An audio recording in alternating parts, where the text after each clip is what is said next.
আসসালামু আলাইকুম। আশা করছি আল্লাহর রহমতে আপনারা সবাই অনেক ভালো আছেন এবং সুস্থ আছেন। তো বন্ধুরা দেখতে পারতেছেন যে স্বাস্থ্য ও পরিবার কল্যাণ মন্ত্রণালয় স্বাস্থ্যসেবা বিভাগ থেকে নতুন একটি নিয়োগ বিজ্ঞপ্তি প্রকাশ করেছে।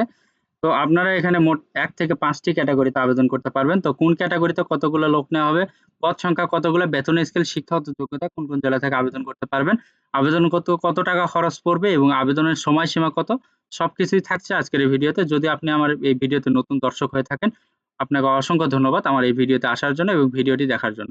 তো বন্ধুরা, আপনাদের কাছে অনুরোধ যে আমার এই ভিডিওটি আপনারা পুরোটাই দেখবেন। পুরো ভিডিও দেখলে আপনারা বুঝতে পারবেন যে কিভাবে আবেদন করতে হবে এবং কোন পদে কতগুলো লোক নেওয়া হবে। তো বন্ধুরা, চলুন ভিডিওটি শুরু করা যাক। তো এখানে দেখতে পারতেছেন যে ১ নাম্বার যে পদ, এটা হচ্ছে স্বাস্থ্য সহকারী। এখানে পদ সংখ্যা ধরা হয়েছে ৯৭ টি। তো এখানে বেতন স্কেল ধরা হয়েছে ৯,৩০০ থেকে ২২,৪৯০। তো আপনারা এখানে এসএসসি পাস হলে আবেদন করতে পারবেন। এরপরে ২ নম্বর হচ্ছে পরিসংখ্যানবিদ। এখানে পদ সংখ্যা ধরা হয়েছে ৩ টি। বেতন স্কেল ধরা হয়েছে ১০,২০০ থেকে ২৪,৬৮০। তো এখানে আপনার শিক্ষাগত যোগ্যতা চেয়েছে কোনো শিক্ষিত বিশ্ববিদ্যালয় হতে পরিসংখ্যান, গণিত, অর্থনীতি বিষয়ে স্নাতক বা সমমানের ডিগ্রি থাকতে হবে, কম্পিউটার চালানোয় দক্ষতা থাকতে হবে। এরপরে ৩ নম্বর হচ্ছে কোল্ড চেইন টেকনিশিয়ান।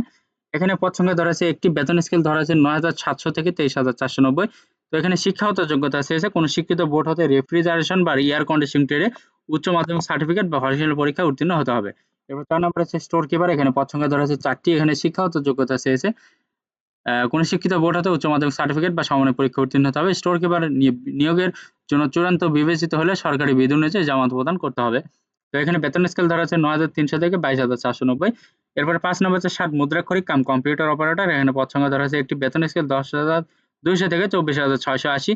তো এখানে শিক্ষাগত যোগ্যতা চেয়েছে কোনো শিক্ষিত বিশ্ববিদ্যালয় হতে ন্যূনতম ২য় শ্রেণী বা সমমানের সিজিপিএ তে স্নাতক বা সমমানের ডিগ্রি থাকতে হবে। লিপিতে বাংলা প্রতি মিনিটে ২৫ শব্দ এবং ইংরেজিতে প্রতি মিনিটে ৭০ শব্দ এবং কম্পিউটার মুদ্রাক্ষরে প্রতি মিনিটে ৭০ শব্দ এবং কম্পিউটার মুদ্রাক্ষরে প্রতি ইংরেজিতে আপনার বাংলায় ২০ শব্দ, ইংরেজিতে ২০ শব্দের গতি থাকতে হবে। কম্পিউটার ব্যবহারের দক্ষতা থাকতে হবে। তো বন্ধুরা, এখন আপনাদেরকে দেখাবো যে আপনারা এখানে অনলাইনের মাধ্যমে কিভাবে আবেদন করবেন। তো এখানে দেখেন আরো ২ টা পদ আছে ৬ এবং ৭ যে এখানে ৬ নম্বরের যে ক্যাটেগরি ওইটা হচ্ছে অফিস সহকারী কাম কম্পিউটার মুদ্রাক্ষরিক। এখানে পদ সংখ্যা ধরা হয়েছে ৫ টি। বেতন স্কেল ৯,৩০০ থেকে ২২,৪৯০। তো এখানে শিক্ষাগত যোগ্যতা চেয়েছে কোনো শিক্ষিত বোর্ড হতে ন্যূনতম ৩য় শ্রেণী বা ২য় বিভাগ বা সমানের সিজিপিএতে উচ্চ মাধ্যমিক সার্টিফিকেট বা সমানের পরীক্ষায় উত্তীর্ণ হতে হবে। কম্পিউটার ব্যবহারে দক্ষতা থাকতে হবে এবং কম্পিউটার মুদ্রাক্ষরে প্রতি মিনিটে বাংলা ২০ শব্দ, ইংরেজিতে ২০ শব্দের গতি থাকতে হবে। এরপর ৭ নম্বর হচ্ছে ড্রাইভার। এখানে পদ সংখ্যা ধরা হয়েছে ৪ টি। বেতন স্কেল ৯,৩০০ থেকে ২২,৪৯০। এখানে আপনারা ৮ম শ্রেণী পাস হলে আবেদন করতে পারবেন। তবে হালকা গাড়ি চালানো, হালনাগাদ বৈধ ড্রাইভিং লাইসেন্স থাকতে হবে। অভিজ্ঞতা সম্পন্ন চালকগণ অগ্রাধিকার পাবেন।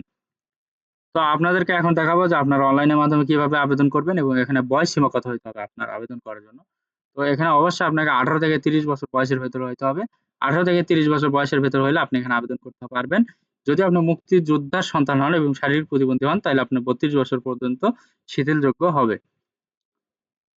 তো এখানে দেখতে পারতেছেন যে আবেদন করার জন্য এখানে অপশন দেওয়া আছে যে আবেদন শুরুর তারিখ হচ্ছে ২৪/৪/২০২৪ সকাল ১০ ঘটিকা এবং অনলাইনে আবেদনের শেষ তারিখ হচ্ছে ১৪/৫/২০২৪ বিকাল ৫ ঘটিকা। তো আপনাকে এই সময়ের ভেতরে আবেদন করতে হবে এবং আবেদন করার পাশাপাশি আপনাকে ৩০০x৩০০ পিক্সেল একটি রঙিন ছবি এবং ৩০০x৮০ পিক্সেল একটি স্বাক্ষর আবেদনের সাথে আপনার আপলোড করতে হবে এবং আবেদন করার সর্বোচ্চ ৭২ ঘন্টার ভিতরে আপনাকে পরীক্ষার ফি বাবদ যে টাকা এটা আপনার টেলিটক প্রিপেইড নাম্বারের মাধ্যমে পরিশোধ করতে হবে।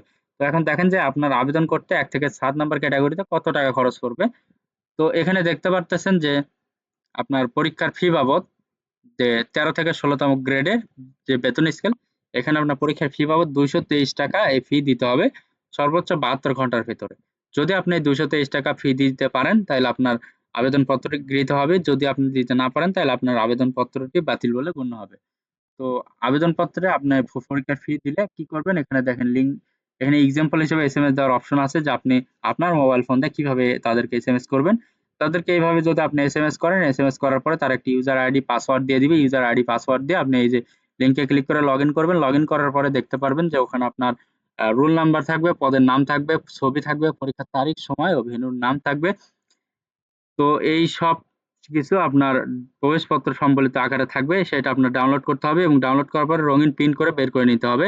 তো অ্যাডমিট কার্ডটি আপনার লিখিত পরীক্ষার সময় অংশগ্রহণ সময় আপনার প্রদর্শন করতে হবে এবং লিখিত পরীক্ষায় যদি আপনি উত্তীর্ণ হতে পারেন তাহলে আপনার মৌখিক পরীক্ষা এবং ব্যবহারিক পরীক্ষার সময় সেই অ্যাডমিট কার্ডটি আপনার প্রদর্শন করতে হবে। যদি আপনি প্রদর্শন করতে না পারেন তাহলে আপনার পরীক্ষায় অংশগ্রহণ করতে পারবেন না। তাহলে আপনি বাতিল বলে গণ্য হবেন। তো সবকিছু আপনারা দেখে শুনে কাজ করবেন যাতে কোনো কিছু ভুল না হয়। তো বন্ধুরা, যদি আপনাদের এখানে যে ক্যাটেগরিগুলো আছে সেই ক্যাটেগরিতে যদি আপনার এখানে শিক্ষাগত যোগ্যতা মেলে, তাইলে আপনারা অবশ্যই এখানে আবেদন করবেন। তো আরেকটা কথা, যে আপনারা এখানে কোন, কোন জেলা থেকে আবেদন করতে পারবেন সেটা একটু দেখেন, যে শুধুমাত্র কুষ্টিয়া জেলার যারা স্থায়ী বাসিন্দাগণ আছেন শুধুমাত্র তারা এখানে আবেদন করতে পারবেন। তো যদি বন্ধুরা আপনাদের এই ভিডিওটি ভালো লাগে, যদি এখান থেকে উপকৃত হতে পারেন, তাহলে অবশ্যই আমার YouTube channel unlimited job info BD চ্যানেলটি অবশ্যই আপনারা সাবস্ক্রাইব করে রাখবেন, এবং ভিডিওটি আপনি দেখার পাশাপাশি যাতে আপনার বন্ধুরা এখান থেকে যদি উপকৃত হতে পারে, তাহলে অবশ্যই আমার এই ভিডিওটি আপনারা লাইক এবং শেয়ার করে ছড়ায় দিবেন যাতে সবাই দেখতে পারে। তো সবার জন্য অনেক, অনেক শুভকামনা। সবাই ভালো থাকবেন, সুস্থ থাকবেন। আল্লাহ হাফেজ। দেখা হচ্ছে নতুন কোনো ভিডিওতে। Thanks for watching. Please like, share, subscribe.